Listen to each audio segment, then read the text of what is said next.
Hi, and welcome to my first ever interior design roast. You all know that I love to hate things, and I've been talking about doing a little roast for a while now. I know I have my videos of things you shouldn't do to your house or stop doing this shit to your house, but now I want to roast. If you're new here, hi, I'm Paige, and I love to hate terrible interior design trends and other things, interiors that are bad. I love to hate them. I love to watch them. I love to see it all happen. I love being on TikTok and seeing all of those interior design trends. For instance, like the foam mirrors or the tile tables. We're not going to talk about those today. We've talked about those enough, but those are great examples of trends that blow up. Everyone does it, and then we look back and we're like, okay, why? Hold on. So yes, this is a roast, an interior design roast. I'm not going to be roasting specific interior designers. I'm just going to be roasting interior design trends that you or maybe someone you know has in their home. And again, nothing personal, it's a roast. Google what a roast is. A lot of comedians do roasts on other comedians or celebrities. There's kind of no rules in a roast, so if you want to hear me roast interior design trends, then watch this video. And if you don't want to see a roast, you should just watch it anyways. And then afterwards you can leave a comment saying, I don't get why she's saying all of these mean things. This feels so unnecessary and not nice. Well, I'm warning you beforehand that I'm not giving any compliments, all right? So let's get started on my first ever interior design roast.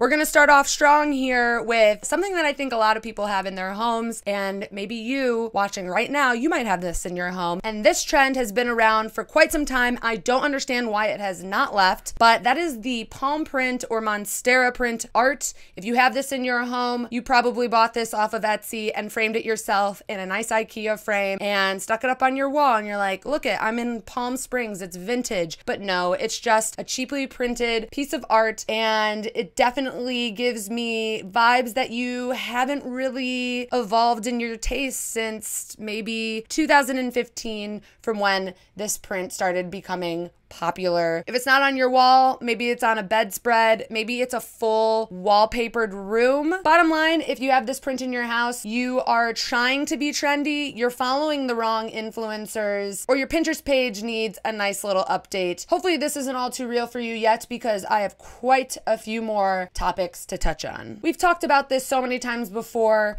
On top of barn doors being my #1 hated interior design trend, I would say that this comes to close second, and that is, of course, the painted on arch. We're not gonna go deep into this, as I have already basically roasted this in a previous video, but it kind of relates to all of this painted geometric shapes that everyone is putting up on their walls, specifically during quarantine. I feel like this type of project is actually kind of hand in hand with cutting your hair. You know how people say if you're going through an emotional breakdown, you decide to cut your hair or you give yourself bangs? I think that this type of wall art is the identical sister to that, except for people who don't want to cut their hair and they're going to do something to their homes. They're going to paint a geometric wall. They're going to paint an arch. People who are doing this are the people that are on TikTok. They're following those TikTok interior designers. People looking for any type of DIY hack. It kind of looks like a kid's arts project and gives me vibes that you also own one of these little winky eye pieces of art.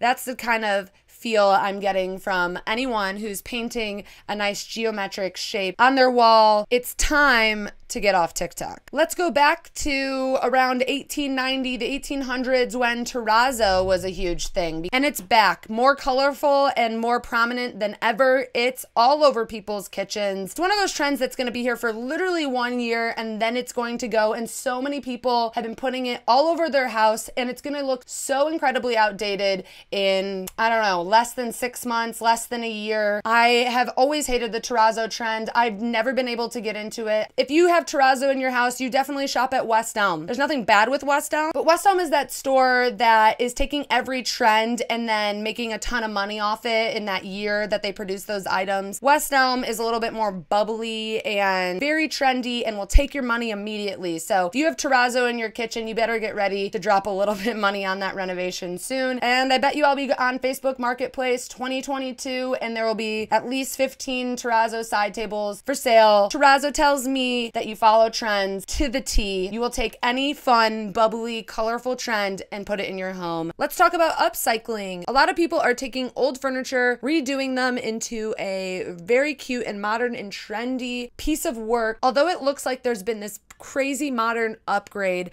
this is going to also go out of style so soon. And you know what? That original piece of furniture might end up coming back into style. For example, people taking really cool pieces of mid-century furniture that just need a little bit of help and then painting the drawers a certain color, adding on that nice geometric pattern. And you see that all over TikTok, of course. TikTok is really taking over the interior design world in the worst way. It's all DIY stuff that you're going to trash. You're going to end up wanting to sell it and you're not going to be able to sell it because that little triangular black and white pattern is going to be out, and it already is out in my world. That thing is already long gone. So if you're taking old furniture and turning it into this like weird, modern, trendy, boho work of art, just because you put in a lot of effort and work into upcycling a piece of furniture does not mean that the outcome is great. The furniture looks crafty, it looks Pinteresty, and I hate to say it does indeed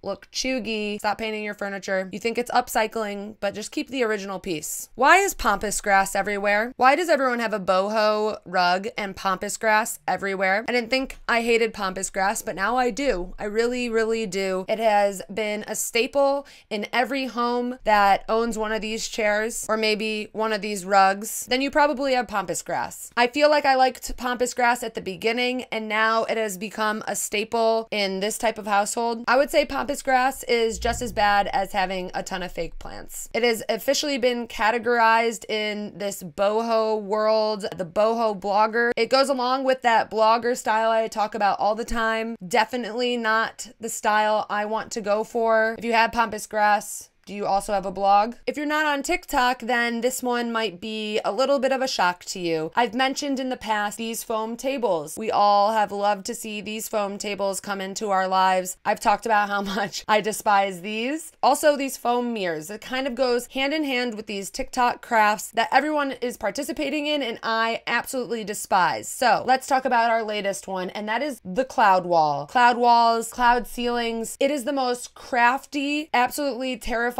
piece of art or installation that I have ever seen. I can't even imagine what this would look like in the daytime. You only see it at night because it only looks good when the lights are off. If it even looks good. It looks fun and like, I guess maybe relaxing. Someone show me this cloud art in the day, because to me in the day, it looks like you just stapled a bunch of pillow inserts onto your wall. I'm sorry, it's probably a little bit of a young trend. Adults aren't doing this, but it's actually worse than the fake vines. So if you're debating between should I do fake vines on my wall or should I do this cloud installation, do the fake vines or just don't do any of that. I have saved the best for last. I hate to have to roast this poor company or woman because I Googled her and she's actually super cute and very nice looking. So this is not personal to her. And yes, we are talking about the one and only Rae Dunn, sold at your local TJ Maxx or Home Goods. Everybody has these in their house. This goes hand in hand with a lot of word art that people are putting on their walls, but the Rae Dunn collection itself has got to go. And Rae or Mrs. Dunn, you are a very talented potter. I'm sure you could create the next phenomenon in this millennial world. Honestly, if you have Rae Dunn stuff right now, you should keep it because I feel like it's eventually going to become a collectible. Now that I'm saying that, should I go buy some Rae Dunn stuff? And no.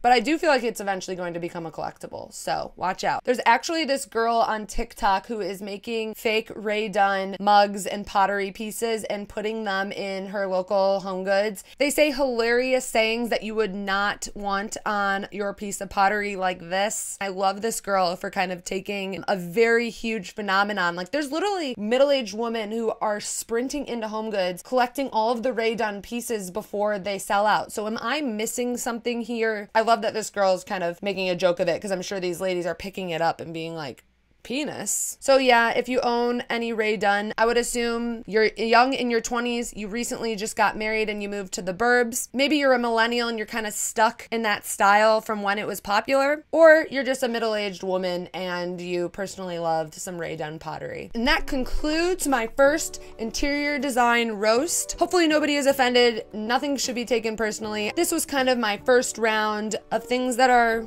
LOL to me, stuff that just needed to be roasted. I don't even feel like I was that intense. Leave me your thoughts in the comments. Should I do another one of these? Should I not roast interiors? Because I feel like most roasts are of people. I'm literally just roasting objects or rooms or things that people like, I guess. Hope you enjoyed. I'll see you next time.